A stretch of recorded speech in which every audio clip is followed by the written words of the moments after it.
You can just look here the whole time. We now welcome the number 8 ranked UFC women's strawweight in the world, Michelle Waterson. Michelle, thank you for the time. Of course, guys. Thanks for having me. We will take the first question from Gabriel Gonzalez with Cageside Press. Hi, Michelle. How's it going? It's going well. Thank you for asking. People are saying that there's beef going on with you and Angela. Is this true, or did I miss something? I think you might have missed something. I don't know. If there is, I don't know about it. I'm just excited to get in there and throw some leather. Yeah, I was gonna say, it's like I know you guys did the video together. I think a lot of people love the Don't Rush challenge with yourself and all the other women of MMA. Can you talk about how that one came together in the pandemic? Here's the thing, guys. Like, we're in the hurt business. You know, the objective of the fight is to inflict the most damage. There's no way around that. And so I guess in that sense, both of us want to win. But at the end of the day, we are more alike than we are different. We have more similarities than we have differences, and so we can bond and try to share some positivity in the world in that sense as well. And I think that it just goes to show you our sportsmanship and our respect for one another in this sport. You're coming off a close one against Carla. What did you take from that fight to help you grow as a fighter when you went back to the gym? To not be so hung up on strategy. I think that it's kind of hard to say. It's always going to be those shoulda, woulda, couldas. And what I understand is that everything happens for a reason, and I had to come back to the gym and understand to not leave it in the hands of the judges. It was my fight to be won, and it slipped through my fingers, and that's my fault. So it was a very close fight, and it didn't have to be. So that's what I learned is to take control of the situation, and if I have the opportunity to finish the fight, then to finish the fight. So Michelle, I know you're very popular, and being even 0-2, I think a lot of people say, Karate Hottie isn't about to be cut from the UFC. But, is there pressure, you don't want to get that third loss in a row, obviously. Is that in your mind, or how do you separate that when you're in camp? It's not in my mind. My mind, all camp is just to improve and to get better and to unleash what I have inside of me. I've been fighting for over 13 years. I've been doing martial arts for over 25 years. I mean, it's insane that I don't go in and step into the octagon and unleash all of my tools. And so that's just what I've really embraced. This fight camp is to love what I do, to go out there and utilize all the tools that I have, and to not restrict myself from any of it, because it is MMA. I'm not just a stand-up fighter. I have 9 submissions under my win. I have an amazing world-renowned wrestling coach. I have an amazing husband who was an amazing boxer in his own right, who's been sharpening my tools as a boxer. So I have all these tools. I'm just gonna let it all out. Final question: what does Angela Hill bring as an opponent? I think Angela Hill is hungry. I think that she has a lot of grit. I think she's riding on this momentous string of fights that she's had. She's a volume striker, and she's game. Those are the things that she presents, and those are the things that I'm ready for. Thank you, Michelle. Good luck. Thank you. We will take the next set of questions from Ezekiel Berganzi with Super Luchas. Hello, Michelle. How are you? I'm good. How are you? Fine, thank you. So, how do you feel now that on short notice you became the main event of this evening? It's really exciting. I am grateful that the UFC put trust in Angela and I to put on a show strong enough to uphold the main event, and I know that we will deliver. The strawweights always deliver. And what adjustments did you make on your game plan after your last fight? I think it's just to let it fly, honestly. sometimes it takes a couple of fights for things to come out that you've been working on. And every fight I learn and I grow and I evolve as a fighter, and I allow my weaknesses to become my strengths. So when you're fighting in the sport of MMA, there's so many things to focus on, and so I just focus on being the best mixed martial artist that I could be. And you and Angela both come with losses, so I really expect that you know are going to fight really with this hunger of winning. No, so what kind of fight do you expect, taking account this fact? I think you hit it on the nail when you said that we're both really hungry to get back in there and get in the win column, especially after those controversial fights. And that's what it is. I'm hungry and I'm looking to fill my belly with that W. And so I know she is too, but I'm starving. Well, thank you very much, and good luck on Saturday. Thank you. And we will take our next questions from Danny Segura with MMA Junkie. Hey, Michelle. Just last weekend, we saw Alistair Overeem, a veteran of the sport, say basically like he was understanding that he was on his last title run. You're 34 years old. I know you're still in shape and still competing with the best. But I'm wondering, do you kind of feel like that? Do you feel like the clock is ticking for you here and you got to turn things around?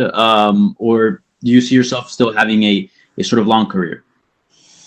I found myself falling into the trap of trying to look ahead and trying to map out my journey. And all that does is distract me from being in the moment. And so right now I'm in the moment.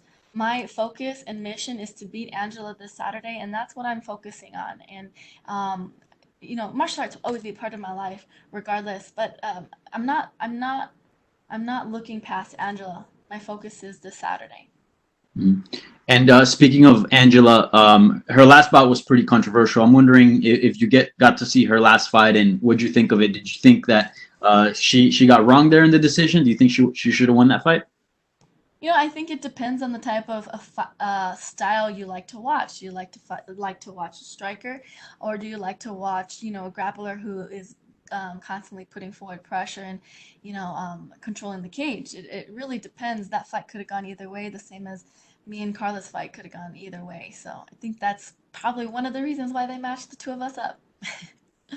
So I'm guessing you thought she won since you're a striker and you like watching striking, or no?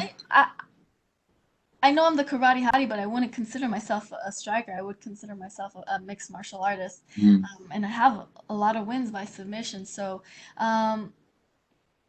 like I said, that fight could have gone either way. I did watch it back and turned off the commentating, and I thought that Claudia did enough to win. And Angela recently entered the rankings, but a lot of people, even Claudia Gadelha after the fight, said she was very underrated, and she's actually been among the top for quite some time. Do you feel that way towards Angela? Do you feel like maybe she's a bit underrated in her career? I think that Angela has done an amazing job at climbing up the ladder and taking fights and doing what she has to do to get noticed. She's a scrappy fighter and a volume fighter, and her skills have only been improving since she's come back to the UFC after becoming champion at Victa. I never underestimate any of my opponents that I step inside the cage with. All right, thank you, Michelle. Good luck this weekend. We will take our next questions from Van Tate with KRQE News. What's going on, Michelle? Hey, Van. Good to hear from you. Yeah. Well, hey, so since you guys got bumped up to main event, and I know you're excited about being the main event, have you had to guard against like being too pumped up? Like just let it be the main event, just treat it as a regular fight. I think that's kind of my MO anytime I come to fight for fight week is, regardless of its main event, first fight of the night, a fight in the back alley, or amongst a million fans, when you step into the octagon, it's just you and your opponent across the cage, and that's always been my go-to when it comes to how do I approach the fight. And then each training camp has its own feel. How did you feel with this camp and as you head into this fight? It was an amazing camp. I felt the fire in my heart grow each week, and I'm ready to just unleash, go out there and have some fun. And what do you think you have to do to be successful in this fight? I just have to be myself. Go out there, bite down on my mouthpiece, and let it go. Do you feel like since you guys have that in common as far as being former Invicta champions, that's just another carrot on the table to fight for, right? Absolutely. We're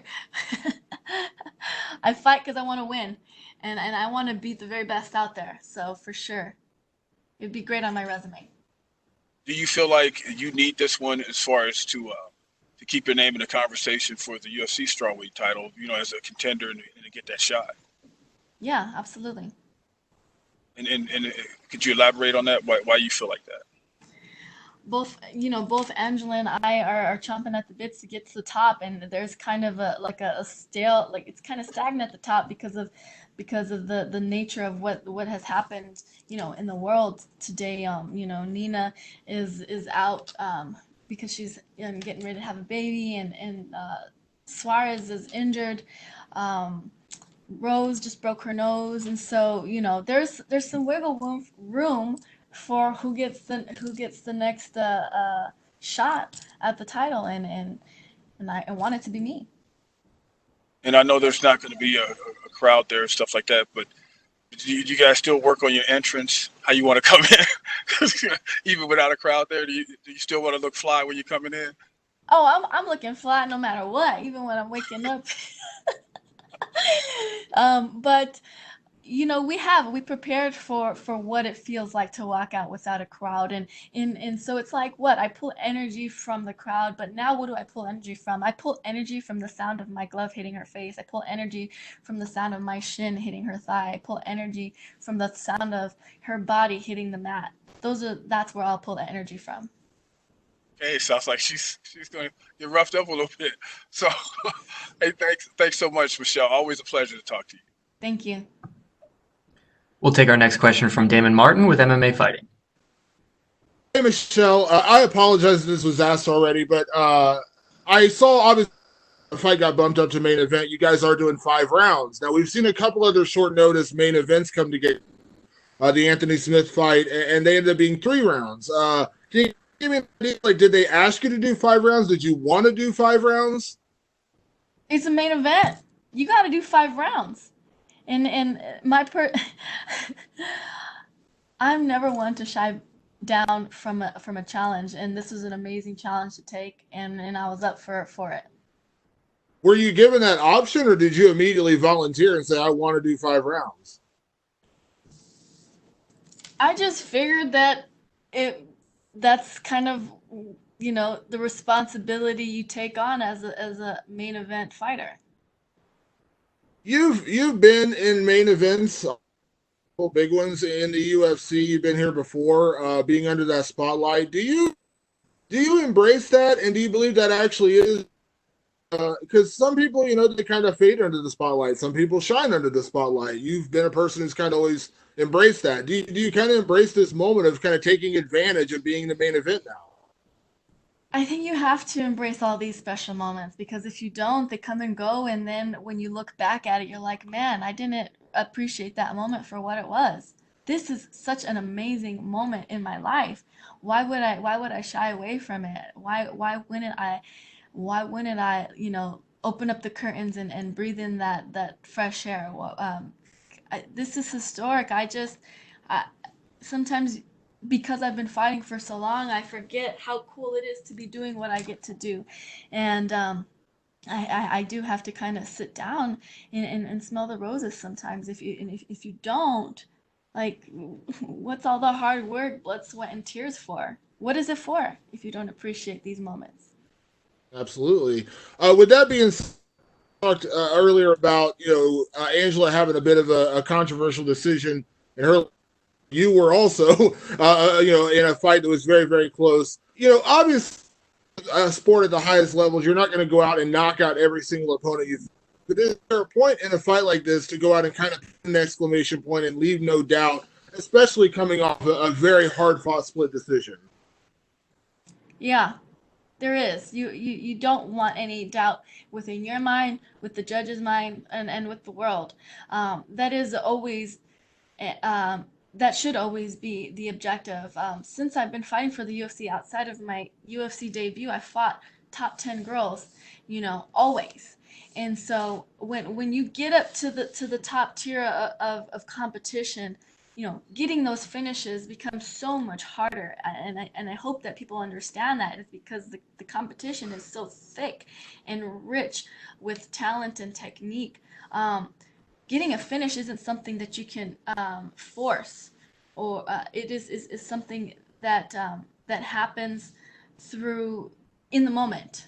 And so that's what I plan on doing is being in the moment. I'm not going to try to force anything, but for sure, the motivation is to finish the fight.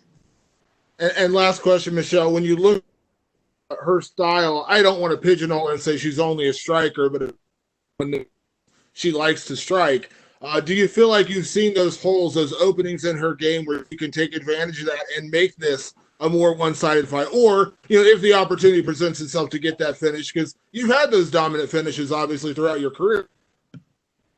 Yes, like I said, the objective is to finish the fight, and I do think that she has holes in her game that I will capitalize on. Thank you, Michelle. Thank you. And we will take our last set of questions from Cassandra Cusino with Las Vegas Sports Biz. Hi there, Michelle. How are you? Good to see your face today. First question for me is, you were part of some of the early cards in Jacksonville in the smaller cage. Did you learn anything in that fight that actually you deemed to be helpful going into Apex? Yeah, absolutely. Just kind of being comfortable with the idea that there isn't a crowd, being comfortable with the idea that I could hear my corner and she could hear my corner. Understanding that I had to draw energy from different places other than the crowd. All those small little things, play a factor, and definitely we were able to kind of fine tune how we trained in order to prepare ourselves for that. Second question is, in addition to some adjustments you've had to make in your career due to the pandemic, you're also a mom of a young daughter. I know a lot of schools are doing things a little differently. Can you talk me through some of the challenges that you face having a daughter while you're also trying to figure out this kind of new era in your career? There's so many things that happen in my fight career that I learned that I can then transfer over into life lessons for myself and for my family and for my daughter. Something that really stuck out to me is how courageous and brave the UFC was in stepping outside of the comfort zone of the pandemic and moving forward and pressing forward and figuring out a way to give us all work and allow us all to continue to pursue our passions during this pandemic. It really inspired me to instill that within my daughter. Okay, this has happened. This is out of our control. So now what can we do to grow from this versus allow it to make us submit to it? There are always going to be problems in this world, and you have to figure out as an individual, how are you going to deal with this problem and how are you going to overcome this problem? And so, with the pandemic and my daughter, getting over the hump of homeschooling and having her understand to be more self-sufficient and having her be more outspoken when she's having trouble to her teacher over Zoom and to her parents, having her understand how to still socialize and connect with people over Zoom and while she's wearing a face mask and keeping her healthy and keeping her active. These are all things, and keeping her and teaching her the importance of nutrition and the importance of hygiene. These are all things that are going to help her in her future, regardless of what else is there to come. And finally, for me, about, I guess going back to 2011, Dana was adamant that there weren't going to be women fighting in the UFC, and here you are on short notice headlining a card. How does that feel for you? And do you think about those days when you thought maybe the door was closed, and do you embrace now how many opportunities you have in this promotion? It is the coolest thing in the world. I remember being in my apartment, moving out to Albuquerque, New Mexico, still being a local fighter and having a vision board in my apartment. And at that time, Dana didn't think that he'd ever see girls in there. And I still had it on my vision board that I was going to be fighting for the UFC. And here I am, fighting for the main event, and it's amazing.